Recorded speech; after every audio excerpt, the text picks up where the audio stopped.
Hi everyone, this is Vidisha and welcome back to my channel. So in this video, we are going to start with another chapter of class 12th political science, that is contemporary centers of power or alternative centers of power, right? So this is chapter number 2 of your book Contemporary World Politics. ठीक है, तो बहुत important chapter है and पूरा chapter मैंने notes के through cover करा है. ठीक है, साथ साथ एनसीईआरटी में भी मैं बताती जाऊंगी कौन सा टॉपिक कहाँ से है एंड सारे जो भी टॉपिक्स हैं, जो भी टॉपिक्स आपकी एनसीईआरटी में पैराग्राफ में दे रखे हैं, मैंने उनको पॉइंट्स में ब्रेक डाउन करके बहुत इजी तरीके से इस वीडियो में समझाया हुआ है. सो मेक श्योर कि आप पूरी वीडियो देखो. ठीक है, so let's start with the chapter now. अब थोड़ा सा बैकग्राउंड समझते हैं. हमें पता है कि जब कोल्ड वॉर हुआ, ठीक है, कोल्ड वॉर कब स्टार्ट हुआ था? सेकेंड वर्ल्ड वॉर के बाद, है ना. सेकेंड वर्ल्ड वॉर 1939 टू 1945 तक चला. जब सेकेंड वर्ल्ड वॉर ख़त्म होता है तो कौन सी दो मेन पावर्स इमर्ज होके आती हैं? US and USSR. ठीक है, तो इन दो पावर्स के बीच में यूनाइटेड स्टेट्स एंड यूएसएसआर और सोवियत यूनियन, इन दोनों कंट्रीज़ के बीच में क्या था? कोल्ड वॉर चल रहा था. कोल्ड वॉर क्या था? So it was an ideological dispute. ठीक है, आइडियोलॉजिकल डिस्प्यूट कैसे था भाई? यूएस बोलता था कि capitalism is the best way to organise your economy, whereas USSR, that is Soviet Union, वो कम्युनिज्म को सपोर्ट करता था. यूएस डेमोक्रेसी को सपोर्ट करता था, जबकि यूएसएसआर सोशलिज्म को सपोर्ट करता था. तो यहाँ पे इन दोनों के बीच में एक आइडियोलॉजिकल डिस्प्यूट था जिसे नाम दिया गया कोल्ड वॉर का. ठीक है, अब क्या होता है जब कोल्ड वॉर ख़त्म होता है 1991 में, एंड ऑफ बाइपोलैरिटी में हमने ये पढ़ा है, राइट. तो 1991 में जब कोल्ड वॉर ख़त्म हो गया, that is end of cold war, तो क्या होता है? ख़त्म क्यों हुआ cold war? Because of downfall of the Soviet union, है ना. यूएसएसआर बिल्कुल ख़त्म हो चुका था, यूएसएसआर डिसइंटीग्रेट हो गया था, राइट. तो यूएसएसआर तो अब नहीं रहा, तो सिर्फ और सिर्फ एक सिंगल पावर बची थी ऑल ओवर वर्ल्ड में, पूरे वर्ल्ड में सिंगल पावर थी, दैट इज़ यूएस. इसीलिए अब बायपोलर वर्ल्ड से यूनिपोलर वर्ल्ड बन गया था. बायपोलर जहाँ पे दो मेन पावर्स थी, दो सुपर पावर्स थी, बट अब यूनिपोलर वर्ल्ड बन चुका था, that is single power United states. Got it? So only super power कौन सी थी? United states. अब इस चैप्टर में हम क्या समझने वाले हैं? यहाँ पे ध्यान से देखो, ये जो आपका ओवरव्यू दे रखा है, यहाँ पे पूरा समझा रखा है दैट इस चैप्टर में हम कुछ political and economic alternative centres of power देखने वाले हैं जो अमेरिका की डोमिनेंस को थोड़ा सा उस पर रोकथाम लगा सके, उसको लिमिट कर सके, that could limit America's dominance. Because अगर इसी तरह से एक ही सुपर पावर रहेगी तो डेफिनेटली ये वर्ल्ड के लिए अच्छा नहीं है. यूएस ही डोमिनेंट रहेगा हर जगह. तो इसीलिए it became clear that alternative centres of political and economic power could limit America's dominance. तो यहाँ पे इस चैप्टर में हम यूरोपियन यूनियन के बारे में पढ़ने वाले हैं, ASEAN, association of South East Asian Nations के बारे में पढ़ने वाले हैं, एंड चाइना, जो कि डेफिनेटली एक ऐसी कंट्री है आज के समय में जो यूएस की डोमिनेंस को चैलेंज कर सकती है, राइट. तो ये तीन हमारे मेन टॉपिक्स रहने वाले हैं इस चैप्टर में. So let's start with the European union. ठीक है, ये पूरा ओवरव्यू समझ में आया कि भाई चैप्टर में हम क्या पढ़ने वाले हैं. पूरा यहाँ पे जो भी बैकग्राउंड था कोल्ड वॉर का वो मैंने समझाया है. Now let's start with European union. बहुत इंपॉर्टेंट है, देखो ध्यान से समझना. अब जब सेकेंड वर्ल्ड वॉर ख़त्म होता है, सो जो यूरोपियन लीडर्स थे ना, now they face this question of Europe. अब क्वेश्चन ऑफ यूरोप का क्या है? यहाँ पे देखो, this is so question of Europe. यहाँ पे कंफ्यूजन ये था कि should Europe be allowed to revert to its old rivalries or be reconstructed on principles and institutions that would contribute to a positive conception of international relations. तो यहाँ पे question of Europe था कि भाई Europe, जो actually में disintegrate हो चुका था कोल्ड वॉर के समय, बिकॉज जो वेस्टर्न यूरोप था हमारा वो यूएस के साथ था और ईस्टर्न यूरोप को क्या हो गया था भाई, यूएसएसआर के अंडर चला गया था ईस्टर्न यूरोप। तो ये डिसइंटीग्रेशन हो गया था यूरोप का भी during the cold war. But जब कोल्ड वॉर ख़त्म होता है तो ये यूरोप भी वापस से इंटीग्रेट होता है, यूरोपियन यूनियन बनती है। बट सेकेंड वर्ल्ड वॉर के बाद there was a question of Europe कि भाई यूरोप को किस तरह से रिकन्स्ट्रक्ट करा जाए, बिकॉज 1945 जब सेकेंड वर्ल्ड वॉर ख़त्म होता है तो United states confronted the ruin of their economies. उनका जो इकोनॉमिक स्ट्रक्चर था वो पूरा ख़त्म हो चुका था, पूरा उसका डाउनफॉल हो चुका था, इकोनॉमिक डेवलपमेंट बिल्कुल भी नहीं थी। मोर ओवर ऐसे स्ट्रक्चर्स और अजम्पशंस, ऐसे प्रिंसिपल्स या फिर हम बोल सकते हैं ऐसे आइडियल्स जिन पे यूएस का एक फाउंडेशन बेस थी, US was based on those assumptions and structures, वो स्ट्रक्चर्स भी बिल्कुल उनका डिस्ट्रक्शन हो चुका था, वो भी ख़त्म हो चुके थे। ठीक है, तो कहीं ना कहीं यूरोप को अब किस तरह से रिकन्स्ट्रक्ट करा जाए वो कन्फ्यूजन था, and that is the question of Europe. अब देखते हैं भाई यूरोपियन यूनियन कैसे बना। यूरोपियन यूनियन बनने के लिए यूरोप का इंटीग्रेट होना ज़रूरी है, जो यूरोप डिसइंटीग्रेट हो चुका है सेकेंड वर्ल्ड वॉर के बाद, that is during cold war, है ना। अब यहाँ पे हम यूरोपियन इंटीग्रेशन का प्रोसेस समझेंगे, पूरी टाइमलाइन है तो आराम से ध्यान से समझना, ठीक है। पॉइंट्स में लिखा है सारी चीज़ें ना। बहुत इंपॉर्टेंट स्टेटमेंट है, The European integration after 1945 was aided by the Cold War. Was aided by the Cold War इसका मतलब ये है कि it was aided by America, क्योंकि भाई हो क्या रहा था, अमेरिका और यूएसएसआर दो मेन पावर है ना, तो यहाँ पे अमेरिका ने सपोर्ट यहाँ पे दिया यूरोप को। ठीक है, कैसा सपोर्ट दिया? सबसे पहली चीज़ अंडर मार्शल प्लान, तो America initiated a Marshall plan, और मार्शल प्लान के अंडर सबसे पहली चीज़ उसने फाइनेंशियल सपोर्ट दिया, बिकॉज इकोनॉमिक सिस्टम बिल्कुल डिसइंटीग्रेट हो चुका था, बिल्कुल डिस्ट्रक्शन हो चुका था इकोनॉमी का। तो यहाँ पे America extended financial help to revive Europe's economy, first point. Second point will be that Europe created a new collective security structure under NATO. ये हमारा सेकेंड पॉइंट हो गया कि यूरोप ने क्या क्रिएट करा, collective security structure for Europe. Then under Marshall plan again Europe established, America established organisation of European economic cooperation, that is OEEC in 1948। तो 1948 में क्या होता है, OEEC organisation of European economic cooperation का establishment होता है 1948 में। ठीक है, अब ये जो ऑर्गेनाइजेशन है it basically aided the western European states. जो हमने देखा कि कोल्ड वॉर के टाइम में वेस्टर्न स्टेट्स यूएस के साथ थी और ईस्टर्न स्टेट्स यूएसएसआर के साथ थी, है ना।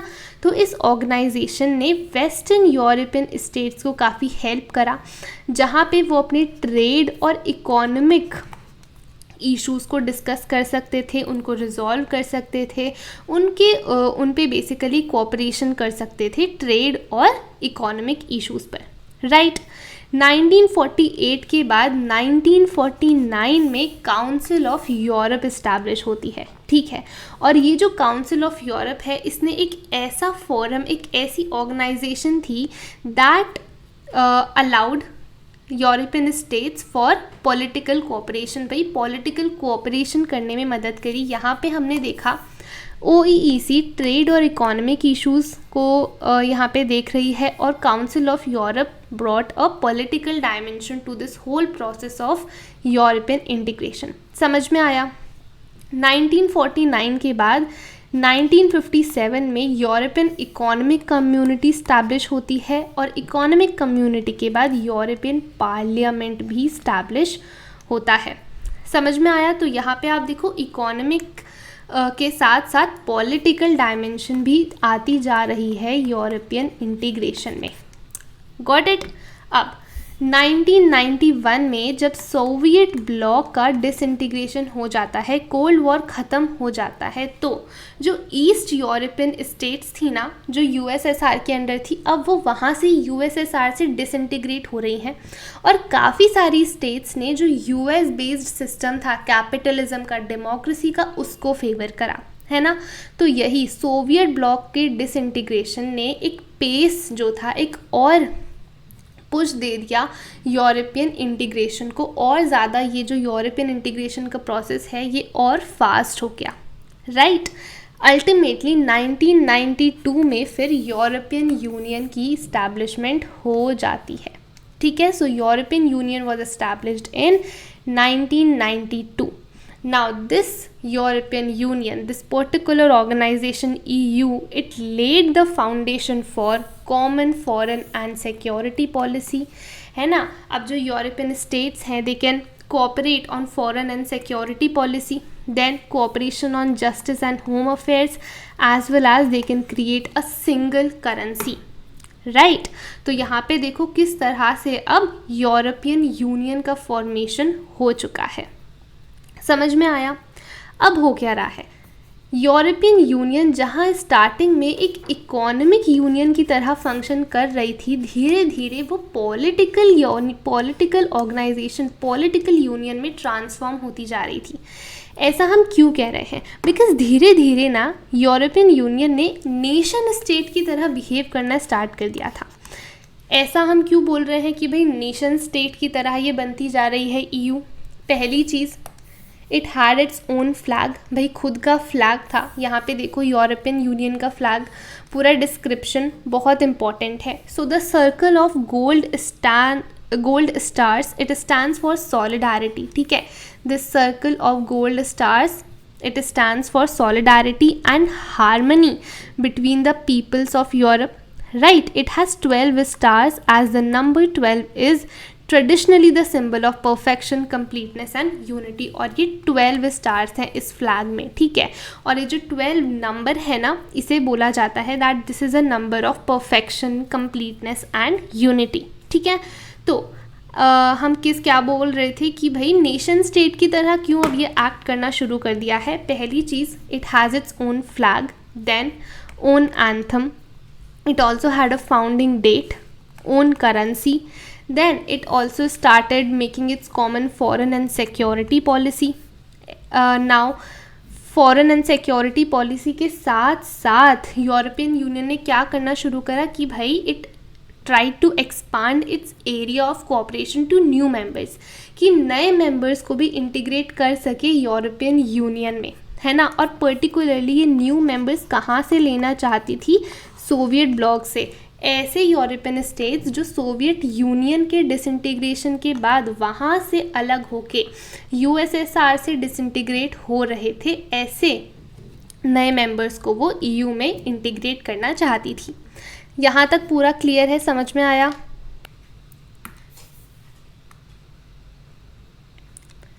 बट अब हो क्या रहा था कि वो अपना एरिया ऑफ कोऑपरेशन एक्सपांड तो करना चाह रही है, दूसरी स्टेट्स को भी इंटीग्रेट करना चाह रहा है EU, but there were challenges.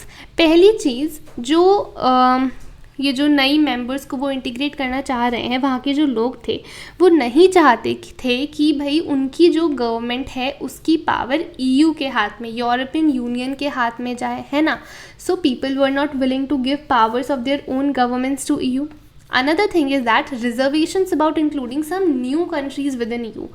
तो जो EU के members हैं ना, there were some reservations, there were some disagreements between them कि इस member को include करना है या नहीं, इन states को include करना है या नहीं. तो वहाँ पे भी काफ़ी disagreements थे within the members of European Union. समझ में आया? क्लियर है यहाँ तक ये जो challenges हैं.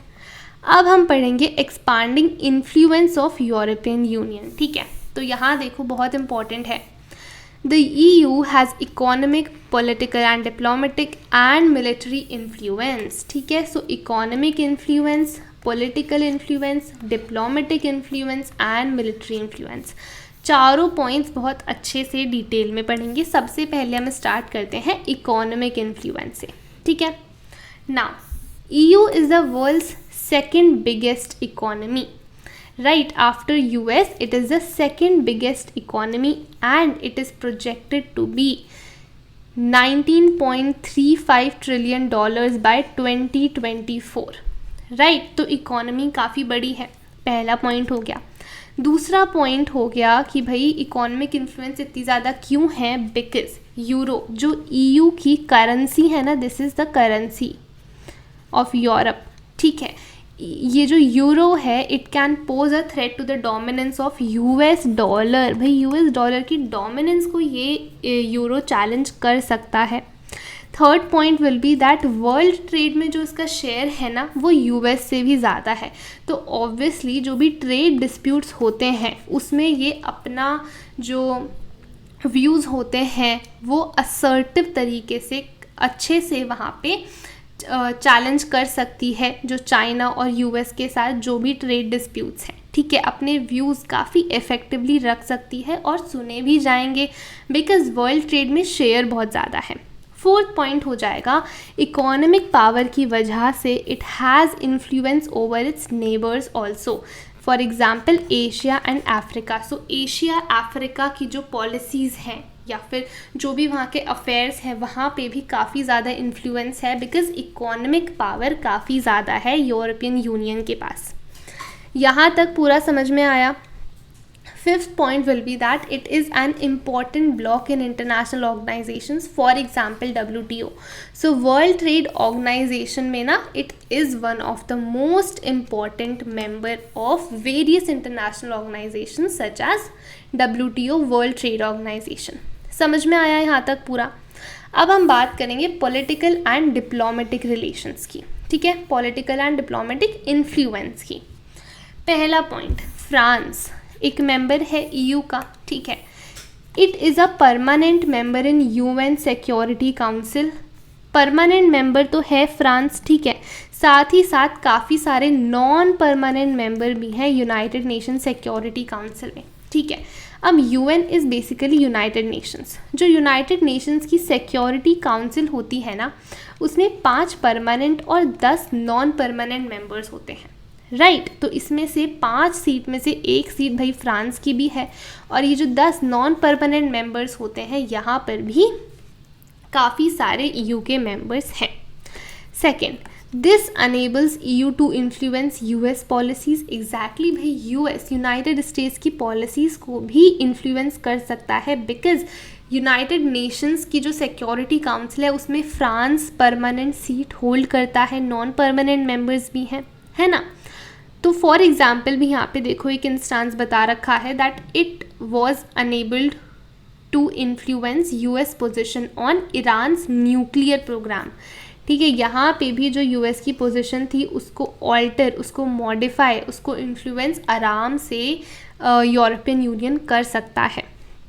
थर्ड पॉइंट हो जाएगा यहाँ पे जो EU है ना वो कोअर्शन या मिलिट्री फोर्स का यूज़ नहीं करता, है ना। वो काफ़ी ज़्यादा नेगोशिएशंस करने में बिलीव रखता है रादर देन मिलिट्री फोर्स या फिर एक फुल स्केल वॉर में, है ना। यहाँ पे ध्यान से पढ़ो।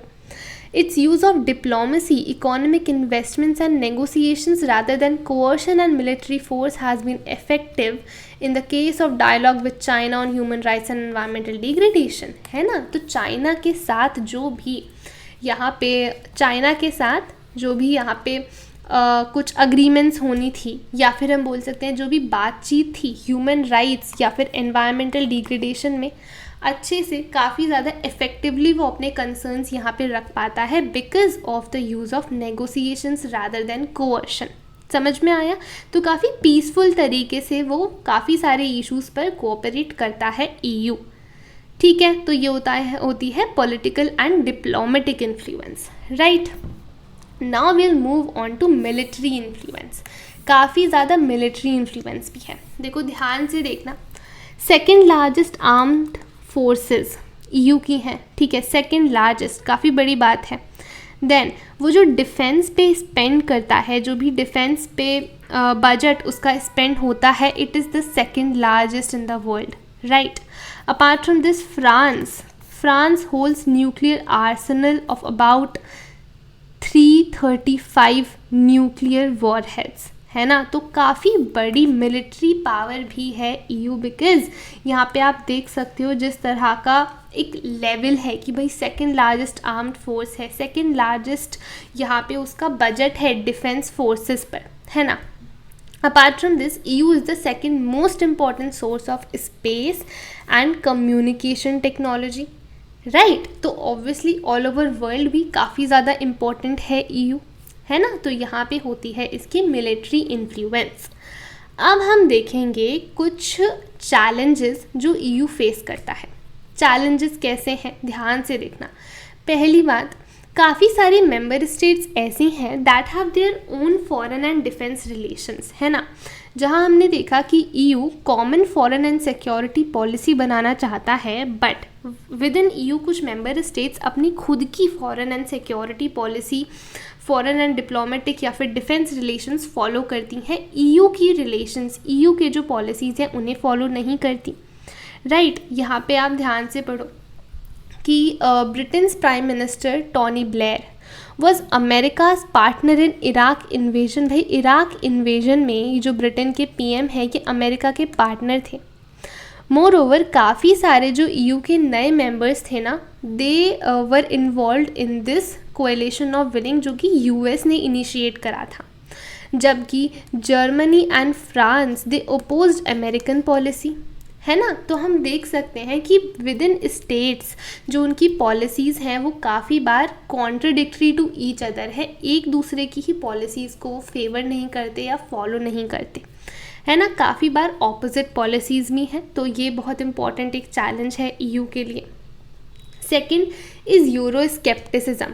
काफ़ी सारे लोग या फिर हम बोल सकते हैं काफ़ी सारे ऐसे पार्ट्स ऑफ ईयू उनमें एक यूरोपियन यूरो स्केप्टिसिज्म, मतलब कहीं ना कहीं यूरोप ईयू की जो पावर है उसको लेके उनको शक है उसके इंटीग्रेशनिस्ट एजेंडा पर, मतलब कि एग्जैक्टली ईयू चाहता क्या है, कहीं वो बहुत सारी पावर तो होल्ड नहीं करा, बिकॉज अगर ईयू के पास इतनी पावर होगी देन ये वर्ल्ड के लिए और ऑल ओवर जो यूरोप है उसके लिए भी अच्छा नहीं होगा, है ना। So there is a deep seated Euro scepticism about the EU's integrationist agenda, कि भाई वो जिस तरह से काफ़ी सारी नई नई मेंबर स्टेट्स को इंटीग्रेट करना चाहता है ईयू के अंदर, तो उसके जो एम है, अल्टीमेट एम है, उस पर काफ़ी स्केप्टिसिज्म है यूरोपियन स्टेट्स के लिए। ठीक है, यहाँ तक समझ में आया ना। जो दूसरे यहाँ पे चैलेंजेस हैं वो ये है कि मार्गरेट थैचर ये ब्रिटेन की फॉर्मर पीएम रह चुकी हैं and she kept UK out of European market, है ना। तो ऑब्वियसली यहाँ पे यूरोपियन इंटीग्रेशन के लिए ये एक अच्छा साइन नहीं है। Apart from this, Denmark and Sweden they resisted this maastricht treaty and adoption of euro, है ना। तो यहाँ पे हम देख सकते हैं जो ईयू की पॉलिसीज़ हैं या फिर कुछ ईयू के इनिशिएटिव्स हैं उसको यूरोप की ही स्टेट्स रेजिस्ट कर रही हैं या फिर उसके अगेंस्ट हैं। तो यूरोपियन इंटीग्रेशन के लिए ये सारी चीज़ें काफ़ी बड़े चैलेंजेस यहाँ पे पोज करती हैं, काफ़ी बड़े चैलेंजेस हैं जो ईयू को फेस करने पड़ रहे हैं। समझ में आया यहाँ तक? आई होप कोई डाउट नहीं है, काफ़ी इजीली पॉइंट्स में लिखा है ना। Now we'll be starting with our another alternative centre of power that is ASEAN, association of South East Asian nations. अभी हमने यूरोप के बारे में पढ़ा, अब हम थोड़ा सा एशिया में आएंगे, that too South East Asia. ठीक है, सो लेट्स स्टार्ट। अब ये जो एरिया है साउथ ईस्ट एशिया वाला, यहाँ पे हम देखते हैं रिपीटेड कॉलोनियलिज्म, मतलब बाहर की पावर्स आकर यहाँ की स्टेट्स पर रूल करती रही हैं। So these states, this area has face repeated colonialism, जिसकी वजह से भाई इकोनॉमी भी सफ़र करी है और पॉलिटिकल कॉन्सिक्वेंसेस तो यहाँ पर इनको झेलने ही पड़े हैं इन स्टेट्स को, है ना। अपार्ट फ्रॉम दिस, ये कॉलोनियलिज्म की वजह से ही यहाँ पे नेशन बिल्डिंग का एक बड़ा चैलेंज रहता है, मतलब जो भी उस स्टेट के अंदर उसकी जो स्टेट्स हैं या जो सिटीज़ हैं उनको इंटीग्रेट कैसे करना है। आपका जो इंडियन पॉलिटिक्स सिंस इंडिपेंडेंस वाली बुक है ना, उसमें जो फर्स्ट चैप्टर है वहाँ हमने भी देखा कि भाई इंडिपेंडेंस के बाद इंडिया को भी नेशन बिल्डिंग का चैलेंज एक फेस करना पड़ा था कि वो सारी स्टेट्स को कैसे इंटीग्रेट करे, है ना। सेम यहाँ पे चैलेंज इन स्टेट्स के पास भी रहा है। Third point is that poverty and economic backwardness. Exactly poverty काफ़ी ज़्यादा हाई रही है, ज़्यादातर लोग यहाँ पे पुअर रहे हैं, है ना, बिकॉज कॉलोनियलिज्म की वजह से इकोनॉमिक डिग्रेडेशन रहता था, इकोनॉमिक बैकवर्डनेस, राइट। नाउ बहुत इंपॉर्टेंट है देखना, pressure to align with one of the two blocs during the cold war. Cold war में दो ब्लॉक्स थे ना, यूएस एंड यूएसएसआर। तो कोल्ड वॉर के बाद इन पर प्रेशर था कि ये यूएस को ज्वाइन करे या यूएसएसआर को ज्वाइन करे। समझ में आया। अब काफ़ी एफर्ट्स रहे हैं कि third world unity, third world क्या है, यही जो साउथ ईस्ट एशियंस हैं, जो डेवलपिंग वर्ल्ड्स हैं, कि इनको इंटीग्रेट करा जाए, इनको यूनाइट करा जाए। फॉर एग्जाम्पल एक बैंडंग कॉन्फ्रेंस रही है। सेकंड एक नॉन अलाइंड मूवमेंट नाम, जो इंडिया, जिसका इंडिया बहुत इंपॉर्टेंट पार्ट रहा है, फाउंडिंग मेंबर रहा है इंडिया, है ना, under the leadership of Jawaharlal Nehru, right. But ये जो इनिशिएटिव्स हैं ना, they have been ineffective in initiating third world unity, right. इसीलिए एक ऑल्टरनेटिव की फॉर्म में फिर आसियान का इस्टेब्लिशमेंट होता है, association of South East Asian Nations यहाँ पे बनता है, ठीक है। अब ये कैसे इसका इतना ज़्यादा ये सक्सेसफुल रही है ये ऑर्गेनाइजेशन, इसके बारे में हम देखते हैं, ठीक है। तो यहाँ पे देखो आसियान। अब ASEAN was established bye 5 countries in 1967। तो 1967 में आसियान वॉज इस्टेब्लिश्ड। ये 5 फाउंडिंग कंट्रीज़ कौन सी हैं? Indonesia, Malaysia, Philippines, Singapore and Thailand, right. अब ये जो 5 कंट्रीज़ हैं, इन्होंने बैंकॉक डिक्लेरेशन साइन करा था, that ultimately led to the formation of ASEAN, ठीक है। सो कौन सा अग्रीमेंट साइन करा? Bangkok declaration. धीरे धीरे over a period of time यहाँ पे 5 कंट्रीज़ और जुड़ गई, और ये 5 कंट्रीज़ जुड़ने के साथ ही यहाँ जो पूरी स्ट्रेंथ हो गई आसियान की, वो हो गई 10, ठीक है। सो आसियान में टोटल कितनी कंट्रीज़ हो गई हैं इस टाइम पर? 10 कंट्रीज़ हैं, राइट। सो ये पूरा रहा है भाई आसियान की जर्नी, ठीक है। अब जब आसियान इस्टेब्लिश हुआ तो उसके क्या ऑब्जेक्टिव्स थे? पहली चीज़ economic growth, second social and cultural progress, third promote regional stability and peace based on rule of law and principles of United Nations charter, that is UN charter, ठीक है। तो पहला ऑब्जेक्टिव कि भाई डेफिनेटली इकोनॉमिक ग्रोथ पर ध्यान देना है, इकोनॉमिक बैकवर्डनेस पर ध्यान देना है, पावर्टी यहाँ पे हमें बिल्कुल इरेडिकेट करनी है, social and cultural progress, definitely काफ़ी सारे कल्चर्स हैं इस एरिया में, है ना। तो सोशल एंड कल्चरल प्रोग्रेस पर ध्यान देना है, बिकॉज इकोनॉमिक ग्रोथ के लिए social cultural progress definitely important होती है ना। देन रीजनल स्टेबिलिटी, कि भाई एटलीस्ट ये जो रीजन है हमारा, यहाँ पर स्टेबिलिटी बनी रहे, चाहे वो ट्रेड की टर्म्स में हो, वॉर यहाँ पे ना हो, पीस वो प्रमोट करना चाहते थे। एंड ये वो कैसे इंश्योर करेंगे? Regional stability and peace based on rule of law and UN charter. समझ में आया। अब आते हैं आसियान वे, कि ये जो आसियान है ये किस तरह से फंक्शन करता था। आसियान वे एक बहुत इम्पॉर्टेंट टर्म है, एंड ये जो आसियान वे, इसका मतलब है it is a form of interaction, ठीक है। जिस तरह से आसियान इंटरैक्ट करता है अपनी जो मेंबर स्टेट्स हैं उनके साथ, या फिर दूसरी कंट्रीज़ के साथ, दूसरी ऑर्गेनाइजेशंस के साथ, इसे आसियान वे का नाम दिया गया है। ऐसा क्या स्पेशल है आसियान में? ऐसा क्या स्पेशल है आसियान जिस तरह से इंटरैक्ट करता है दूसरी कंट्रीज़ के साथ या फिर विद इन इटसेल्फ, ठीक है। पहली चीज़, this form of interaction is informal, non confrontationist and cooperative. मतलब हम देखते हैं कि अल्टीमेटली आसियान कहीं ना कहीं पीसफुल इंटरैक्शन करना चाहता है ना। वॉर या फिर हम बोले तो वायलेंस वगैरह के साथ यहाँ पे इंटरैक्शन नहीं है, काफ़ी डिप्लोमेटिक और नेगोशिएशन के साथ, है ना। Cooperative, non confrontationist and informal interaction. Moreover ASEAN का एक सबसे इम्पॉर्टेंट प्रिंसिपल रहा है respect for national sovereignty. National sovereignty क्या है कि भाई जो भी आसियान की स्टेट्स हैं, जो भी 10 यहाँ पे मेंबर स्टेट्स हैं, they are independent in themselves.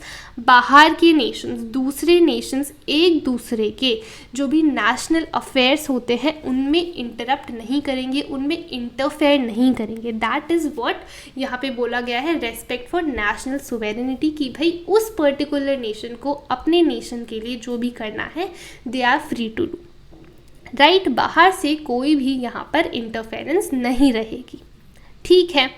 अब होता क्या है, 2003 में ASEAN decided to broaden its objective, ठीक है। अब यहाँ पे थोड़े से ऑब्जेक्टिव्स ब्रॉडन करने के लिए, थोड़े और एरियाज़ में अपने आप को एक्सपांड करने के लिए आसियान कम्युनिटी को इस्टेब्लिश किया जाता है, ठीक है। तो क्या हो गया, आसियान कम्युनिटी इस्टेब्लिश करी गई 2003 में। अब ये जो आसियान कम्युनिटी है इसके 3 पिलर्स हैं। पहला ASEAN security community, ASEAN economic community and ASEAN socio cultural community. तो सबसे पहले हम आसियान इकोनॉमिक कम्युनिटी के बारे में पढ़ते हैं।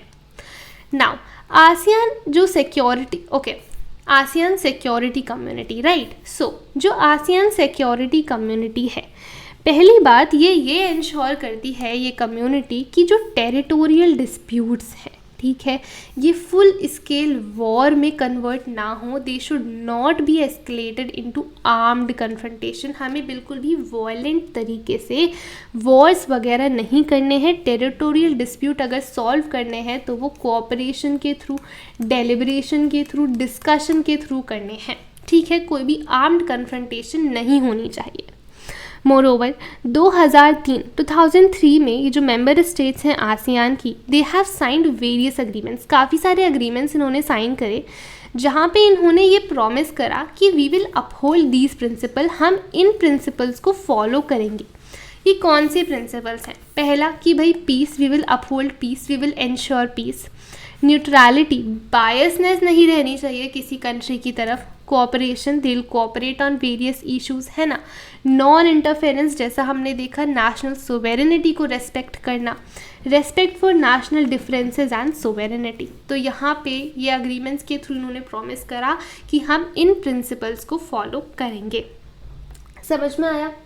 Now finally ARF, ASEAN regional forum, it was established in 1944। तो 1944 में ARF इस्टेब्लिश होता है और इस ARF का एक मेन ऑब्जेक्टिव ये था कि भाई हम सिक्योरिटी एंड फॉरेन पॉलिसी का कोऑर्डिनेशन इंश्योर करेंगे। We will coordinate security and foreign policy, ठीक है। तो सिक्योरिटी और फॉरेन पॉलिसी को कोऑर्डिनेट करने के लिए, उसको और बेटर बनाने के लिए कौन सा फोरम इस्टेब्लिश करा गया? आसियान रीजनल फोरम, ARF, 1944 में। वेरी इंपॉर्टेंट, अच्छे से समझ में आया? कोई डाउट नहीं है, राइट। अब देखो, अब आते हैं आसियान इकोनॉमिक कम्युनिटी पे। बहुत इंपॉर्टेंट है, ठीक है। यहाँ पे ये है आसियान, यहाँ से स्टार्ट है आसियान इकोनॉमिक कम्युनिटी, ठीक है। तो देखो, सबसे पहली बात, यहाँ पे आसियान ने इनिशिएटिव लिया to establish common market and production base.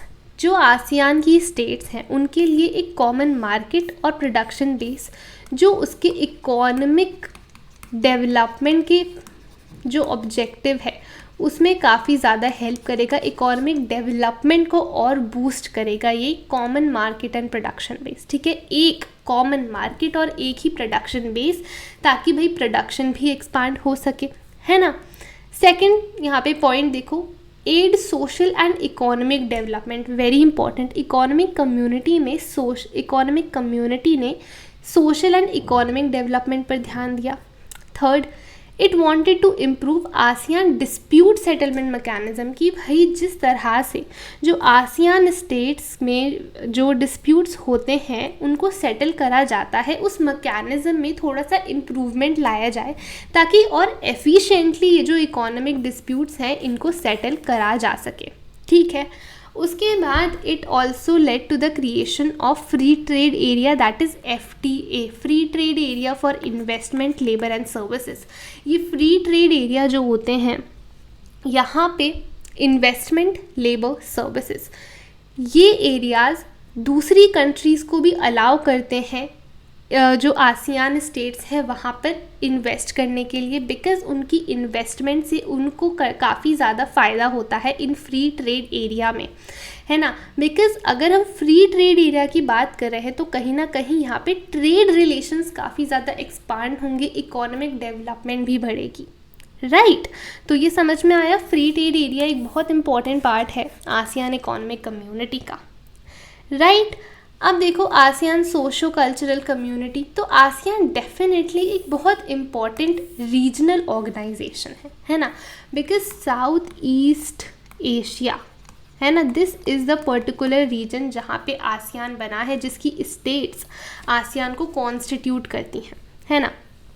अब यहाँ पे देखो विजन 2020, ये जो विजन 2020 है ये एक बहुत इम्पॉर्टेंट पार्ट है आसियान का, इम्पॉर्टेंट हम बोल सकते हैं, एक इनिशिएटिव है आसियान का। यहाँ पे विजन 2020 इट इज़ लाइक हम कई बार विजन बनाते हैं ना फॉर अ पर्टिकुलर ईयर, यही था इनका विजन 2020, ठीक है, कि भाई 2020 तक व्हाट इज़ देयर विजन, क्या वो पॉलिसीज़ इनिशिएट करना चाहते हैं, क्या वो स्टेप्स लेना चाहते हैं।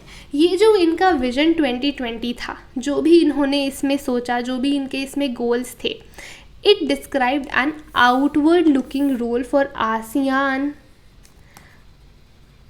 ASEAN in the international community. Outward looking role मतलब भाई आसियान अब थोड़ा सा अपने रीजन से बाहर निकल के दूसरी कंट्रीज़ के साथ, दूसरी ऑर्गेनाइजेशंस के साथ भी कोऑपरेट एंड इंटरेक्शन यहाँ पे होगा आसियान का, राइट। मोर ओवर यहाँ देखो ASEAN also has mediated the end of Cambodian conflict and east timer crisis.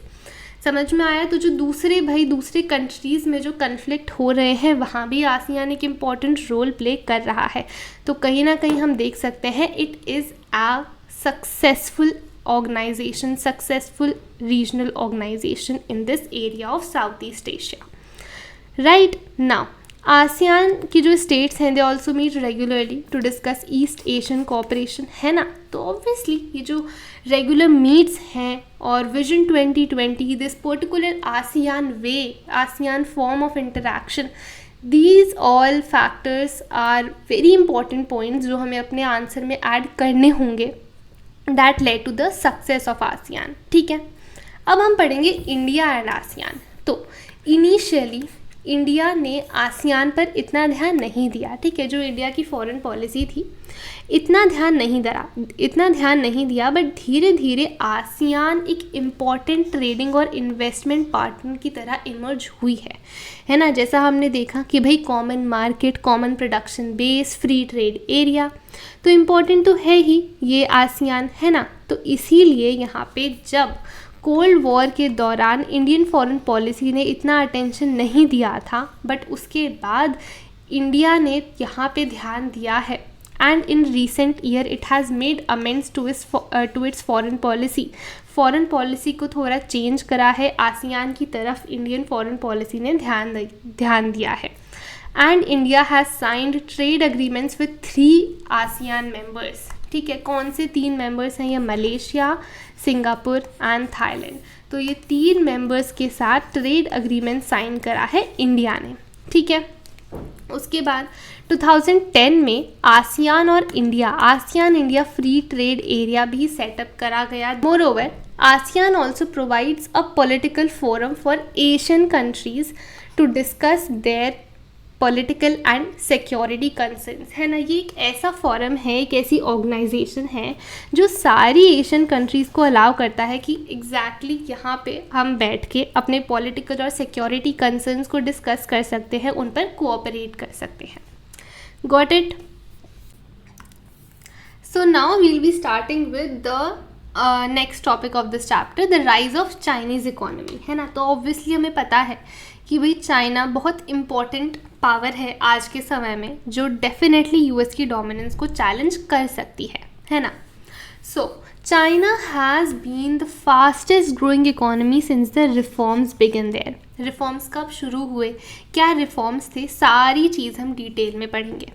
And it is also projected कि जो चाइना है it will overtake US by 2040 तक यूएस से आगे निकल जाएगा चाइना. ठीक है, अब देखो यहाँ पे जो इकोनॉमिक पावर है ना चाइना की, इसकी वजह से हम चाइना को बोल सकते हैं that it is the driver of the east Asian growth. Because east Asian growth में चाइनीज़ इकोनॉमी बहुत बड़ा कंट्रीब्यूशन करती है और इसी इकोनॉमिक पावर की वजह से वो यहाँ की रीजनल अफेयर्स भी अपनी तरह से मॉडिफाई कर सकती है और काफ़ी हद तक इन्फ्लुएंस कर सकती है ना. बिकॉज देखो इकोनॉमिक पावर है तो वो जो बोलेगी वो काफ़ी इफ़ेक्टिवली अपने कंसर्न्स को असर्टिव तरीके से रख सकती है और उसके कंसर्न सुने भी जाएंगे और माने भी जाएंगे, है ना. इसके अलावा इकोनॉमिक पावर के अलावा काफ़ी सारे फैक्टर्स हैं that contributes to this growing power of Chinese economy.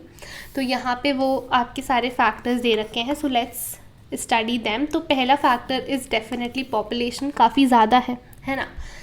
First, second land mass, काफ़ी बड़ी कंट्री है लैंड मास के टर्म्स में भी. रिसोर्सेज तो हैं ही.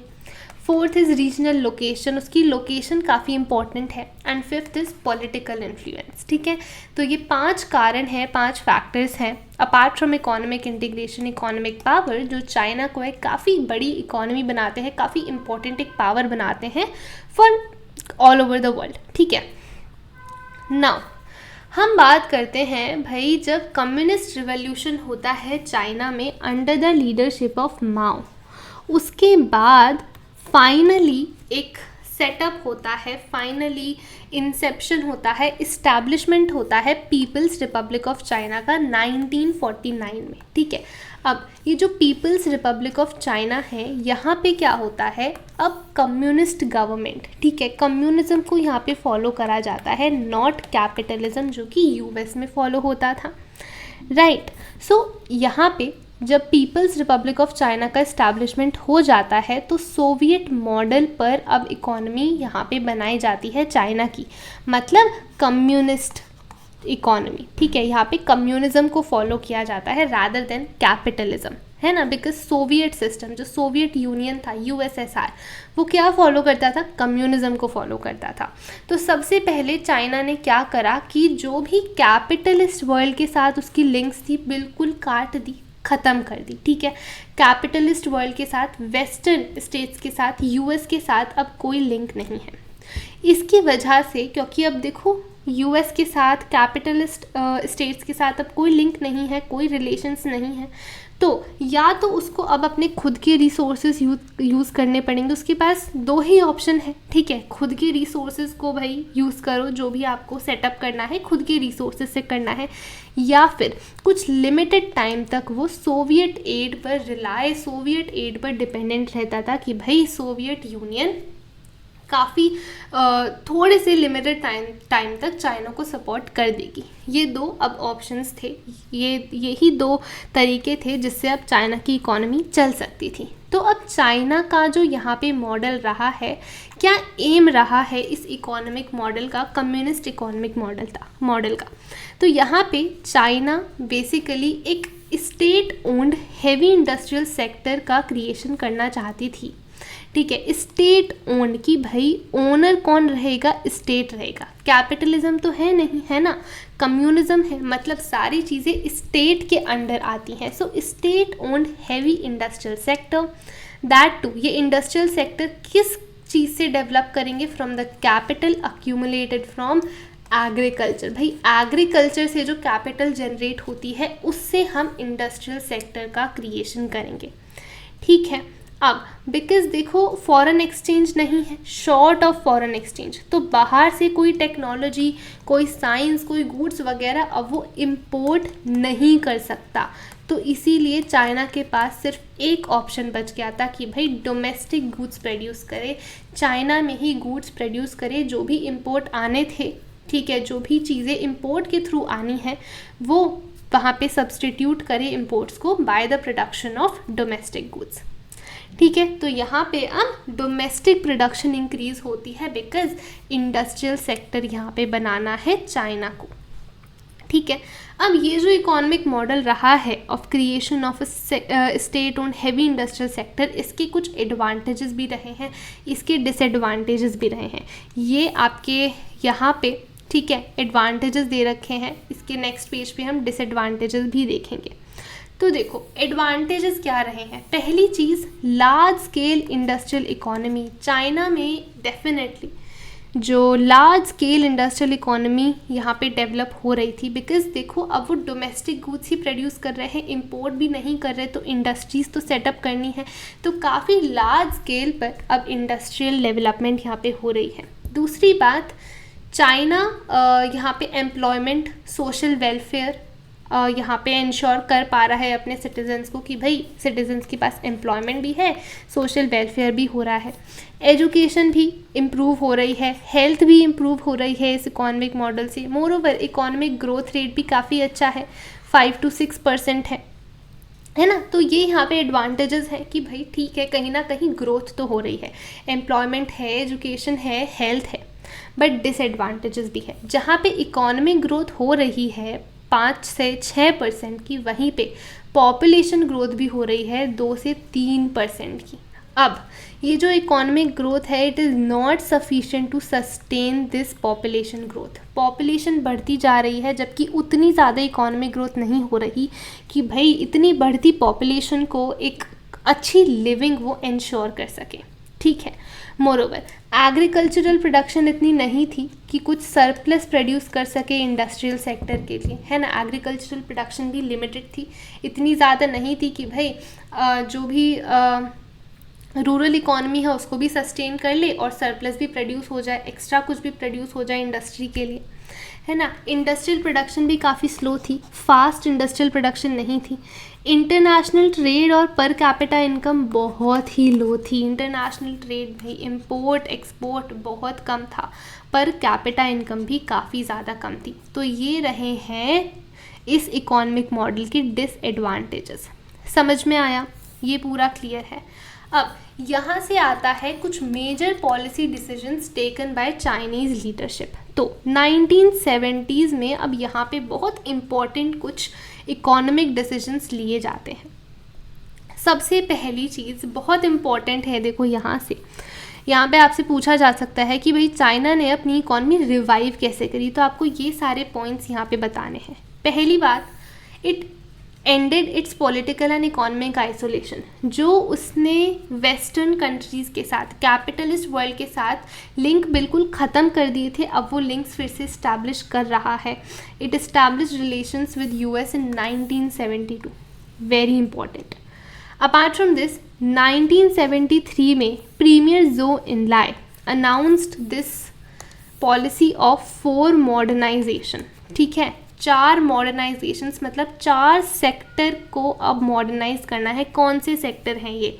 पहला agriculture, industry, science and technology and military. इन 4 सेक्टर्स पे अब ध्यान देना है। This is the policy of 4 modernisations. Apart from this 1978 में अब डेंग ज़ाओपिंग यहाँ पे लीडर बन गए थे 1978 में। इन्होंने क्या करा, इन्होंने ओपन डोर पॉलिसी अनाउंस करी और इकोनॉमिक रिफॉर्म्स यहाँ पे अनाउंस करे।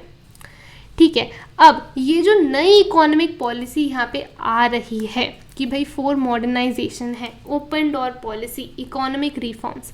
ये जो इकोनॉमिक रिफॉर्म्स हैं, ये जो इकोनॉमिक पॉलिसी है, इसका ऑब्जेक्टिव क्या है? To generate higher productivity by investments and technology from abroad. जहाँ पे उन्होंने अब्रॉड मतलब भाई दूसरी कंट्री से लिंक ख़त्म कर दिए थे, इंटरनेशनल ट्रेड नहीं थी, वहाँ पे अब ये क्या बोल रहे हैं कि भाई हम अपनी इकोनॉमी की प्रोडक्टिविटी इंक्रीज़ करेंगे। कैसे इंक्रीज़ करेंगे? अब हम बाहर की कंट्री से, दूसरी कंट्री से इन्वेस्टमेंट लाएंगे और टेक्नोलॉजी लाएंगे। ठीक है, ये यहाँ पे अब एम है। तो हम देख सकते हैं डिफरेंस कितना है पहले वाली पॉलिसी में और अब वाली पॉलिसी में, है ना। तो कहीं ना कहीं हम देख सकते हैं वो अपनी इकोनॉमी को ओपन कर रहे हैं, इकोनॉमी को खोल रहे हैं, मतलब मार्केट इकोनॉमी आ रही है ना। अब देखो जहाँ हमने देखा एंड ऑफ बाइपोलैरिटी में जब सोवियत यूनियन का डिसइंटीग्रेशन हो जाता है तो शॉक थेरेपी होती है ना। जो भी स्टेट्स सोवियत यूनियन से डिसइंटीग्रेट हुई थी वहाँ पे अब कैपिटलिज्म लाया जा रहा था। कैपिटलिस्ट स्टेट्स अब रूल कर रही थी अपने हिसाब से, वहाँ पे अब कैपिटलिज्म आ रहा था। अब सारी जो भी कम्युनिस्ट गवर्नमेंट की सोवियत यूनियन के स्ट्रक्चर्स थे, स्टेट ओन्ड स्ट्रक्चर्स थे, सबको सोल्ड आउट कर दिया था, है ना, बिग गराज सेल, राइट। तो यहाँ पे हम देखेंगे कि भाई जैसे वहाँ पे इतना अब्रप्ट तरीके से मार्केट इकोनॉमी को इस्टेब्लिश करा गया, यहाँ पे ये जो मार्केट इकोनॉमी, अब जो इकोनॉमी खोली जा रही है, ओपन करी जा रही है अपनी इकोनॉमी को चाइना, वो काफ़ी स्टेप बाय स्टेप प्रोसेस हुआ है। उन्होंने मार्केट इकोनॉमी बनाने के लिए they did not follow this process of shock therapy, ठीक है। उन्होंने अपनी इकोनॉमी स्टेप बाय स्टेप खोली। तो सबसे पहले 1992 में एग्रीकल्चर को प्राइवेटाइज करा, सो प्राइवेटाइजेशन ऑफ एग्रीकल्चर। फिर 1988 में इंडस्ट्री में प्राइवेटाइजेशन आया। उसके बाद उन्होंने ट्रेड बैरियर्स को एलिमिनेट करा, बट सिर्फ SEZ में, that is special economic zone, ठीक है। सिर्फ और सिर्फ स्पेशल इकोनॉमिक जोन्स में ट्रेड बैरियर्स हटाए। ट्रेड बैरियर्स मतलब होते हैं कि भाई जो हैवी टैक्सेस लगते हैं ना इंपोर्ट्स पे, वो जो ट्रेड बैरियर्स होते हैं उनको एलिमिनेट करा स्पेशल इकोनॉमिक जोन्स में। उसके बाद यहाँ पे देखो कि स्टेट, जैसा हमने देखा ना कि सोवियत यूनियन वाले उसमें कि स्टेट ओन्ड सेक्टर्स को, स्टेट ओन्ड स्ट्रक्चर्स को बिल्कुल ख़त्म कर दिया था, है ना। बट यहाँ पे जो गवर्नमेंट है उसके हाथ में अभी भी काफ़ी इंपॉर्टेंट रोल है in setting up the market economy. Government को स्टेट को हटाया नहीं है, राइट। तो state still plays a important role in setting up market economy, got it. अब ये जो यहाँ पे पॉलिसी फॉलो करी है प्राइवेटाइजेशन की, मार्केट इकोनॉमी की, इसके क्या पॉजिटिव कॉन्सिक्वेंसेज है और नेगेटिव कॉन्सिक्वेंसेज हैं। पॉजिटिव देखो, it help China to break free from stagnation. जो चाइनीज़ इकोनॉमी की स्टैग्नेशन आ गया था ना कि रुक गई थी Chinese economy, economic growth slow है, एग्रीकल्चर में भी उतना सरप्लस प्रोडक्शन नहीं हो रहा है, तो वो स्टैग्नेशन अब यहाँ पे हट गई थी। जब प्राइवेटाइजेशन ऑफ एग्रीकल्चर हुआ तो इसकी वजह से एग्रीकल्चरल प्रोडक्शन तो इंक्रीज़ हुई ही, साथ साथ रूरल इनकम्स में भी इंक्रीज़ आया। अब रूरल इनकम मतलब जो लोग रूरल एरियाज़ में रहते हैं, जब उनकी इनकम बढ़ रही है तो उनकी सेविंग्स भी बढ़ेंगी। उन सेविंग्स से क्या हुआ, रूरल इंडस्ट्रीज़, ठीक है, रूरल एरियाज़ में भी अब इंडस्ट्रीज़ सेटअप कर रहे हैं लोग। Apart from this Chinese economy भी अब ग्रो हो रही है, एग्रीकल्चर भी ग्रो हो रहा है, इंडस्ट्री भी ग्रो हो रही है, राइट। फॉरेन ट्रेड बढ़ रही है because of new trading laws. Trading laws में काफ़ी चेंजेस लाए गए, ठीक है, इकॉनमी को ओपन करा गया, स्पेशल इकोनॉमिक जोन्स सेटअप करी गई, तो फॉरेन ट्रेड इंक्रीज़ हो रही है। मोरओवर अब धीरे धीरे चाइना एक बहुत इम्पॉर्टेंट डेस्टिनेशन बन गया है फॉर फॉरेन डायरेक्ट इन्वेस्टमेंट। मतलब अब बाहर की कंट्रीज़ यहाँ पे चाइना में आके इन्वेस्टमेंट करती हैं, अपनी इंडस्ट्रीज़ यहाँ पे सेटअप करती हैं, ठीक है, because it is a very profitable destination to invest, right. समझ में आया। Another point is that now अब यहाँ पे चाइना के पास काफ़ी अच्छे खासे फॉरेन एक्सचेंज रिजर्व्स हैं, जिससे वो दूसरी कंट्रीज़ में बड़ी बड़ी इन्वेस्टमेंट कर सकती है, ठीक है। जहाँ हमने देखा कि फॉरेन ट्रेड तो हो ही नहीं रही, फॉरेन एक्सचेंज रिजर्व्स हैं ही नहीं, वहाँ पे अब देखो कितना फॉरेन एक्सचेंज रिजर्व्स यहाँ पे इंक्रीज़ हुआ है। मोर ओवर 2001 में जो चाइना है वो WTO का एक इम्पॉर्टेंट पार्ट बन गई, वर्ल्ड ट्रेड ऑर्गेनाइजेशन का, बिकॉज फॉरेन ट्रेड काफ़ी ज़्यादा इंक्रीज़ हो गई है, राइट। अब हम समझते हैं नेगेटिव कॉन्सिक्वेंसेस। तो यहाँ पे ये वाला जो पैराग्राफ है यहाँ पे आप देखोगे नेगेटिव कॉन्सिक्वेंसेस दे रखे हैं, ठीक है। तो देखो नेगेटिव कॉन्सिक्वेंसेस क्या है कि इकॉनमी तो ग्रो हो रही है बट अनएम्प्लॉयमेंट भी बढ़ रही है, लोगों के पास एम्प्लॉयमेंट नहीं है। अपार्ट फ्रॉम दिस यहाँ पे देखो वर्किंग कंडीशंस बहुत पुअर हैं, लोग अच्छी कंडीशंस में काम नहीं कर रहे, वर्किंग कंडीशंस, उनको प्रॉपर फैसिलिटीज़ नहीं मिल रही, फीमेल अनएम्प्लॉयमेंट बढ़ रही है, एनवायरमेंटल डिग्रेडेशन हो रहा है, करप्शन बढ़ रहा है। मोर ओवर इकोनॉमिक इनइक्वालिटीज़ कि कुछ जगह बहुत ज़्यादा रिच हो गई हैं, कुछ जगह अभी भी वहाँ पे लोग पुअर ही हैं। फॉर एग्जांपल यहाँ पे डिफरेंस देख सकते हैं अर्बन और रूरल एरियाज़ में। अपार्ट फ्रॉम दिस डिफरेंस देख सकते हैं कोस्टल और इनलैंड प्रोविंसेस में, ठीक है। तो यहाँ पे इकोनॉमिक इनइक्वालिटीज़, कुछ स्टेट्स में कुछ जगह काफ़ी ज़्यादा इकोनॉमिक डेवलपमेंट हो गया है, कुछ जगह इकोनॉमिक डेवलपमेंट हुआ ही नहीं है। तो यहाँ पे भाई इकोनॉमिक इनइक्वालिटी बढ़ रही है। यहाँ तक पूरा क्लियर है। नेगेटिव कॉन्सिक्वेंसेस, पॉजिटिव कॉन्सिक्वेंसेस, पूरा सब कुछ पॉइंट्स में समझाया है, ठीक है। अब हम स्टार्ट करेंगे भाई इंडिया चाइना रिलेशंस, ठीक है। देखो यहाँ से इंडिया और चाइना के रिलेशंस के बारे में पढ़ेंगे। तो देखो, India and China were great powers in Asia before the advent of western imperialism. जब तक कॉलोनियलिज्म नहीं आया था भाई, वेस्टर्न कंट्रीज़ यहाँ पर कॉलोनीज़ अपनी नहीं बनाई थी, इंडिया चाइना यहाँ पर रूल करना स्टार्ट नहीं करा था, तब तक इंडिया चाइना काफ़ी ग्रेट पावर्स थी। बट उसके बाद भी हम देखेंगे कि इंडिया और चाइना के बीच में ना बहुत ज़्यादा इंटरेक्शन एज सच नहीं था। बट जब दोनों कंट्रीज़, एक तो इंडिया जब इंडिपेंडेंट हुई ब्रिटिशर्स से, दूसरा जब चाइना एक्सपेल्ड फॉरेन पावर्स, भाई जो फॉरेन पावर्स आके चाइना पे रूल कर रही थी, जब उनको भगा दिया गया, तो ये एक होप था लोगों में कि ये दोनों पावर्स, इंडिया और चाइना, दोनों powers they would come together to shape the future of the developing world, particularly Asia. कि भाई एशिया की economic growth, social and cultural development, इन सब पे अब इंडिया चाइना मिलकर काम करेंगे and they will become important powers in development of Asia, in development of the developing world, right. और ये स्लोगन बड़ा फेमस था भाई, हिंदी चीनी भाई भाई, है ना। बट हुआ क्या, ऐसा कुछ, ये जो होप्स थी लोगों की, ये होप्स बिल्कुल ख़त्म हो गई, बिकॉज दोनों कंट्रीज़ के बीच में कन्फ्लिक्ट स्टार्ट हो गए थे। तो मिलिट्री कन्फ्लिक्ट भाई बॉर्डर डिस्प्यूट पे रहा है ना। बॉर्डर सेटलमेंट कि कौन सा एरिया, जो भी बॉर्डर एरियाज़ हैं, कौन सी कंट्री में आता है, वो यहाँ पे एक इशू रहा है। Moreover differences over Chinese take over of Tibet in 1950, आपका जो दूसरी बुक है ना इंडियन पॉलिटिक्स इज इंडिपेंडेंस, उसमें एक चैप्टर है India's external relations. I have made a video on that, go and check it out.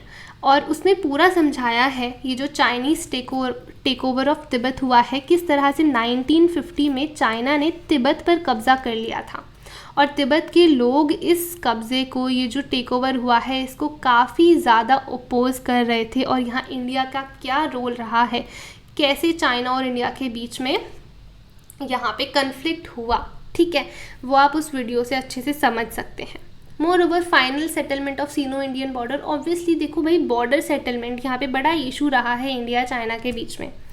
1962 में तो there was a war, Arunachal Pradesh और अक्साई चीन एरिया ऑफ लद्दाख। तो हुआ क्या कि भाई चाइना ने इन दो एरियाज़ पर क्लेम करा, अरुणाचल प्रदेश और अक्साई चीन एरिया ऑफ लद्दाख, और इन दो एरियाज़ में चाइनीज़ फोर्सेस ने अटैक भी किया था 1962 में।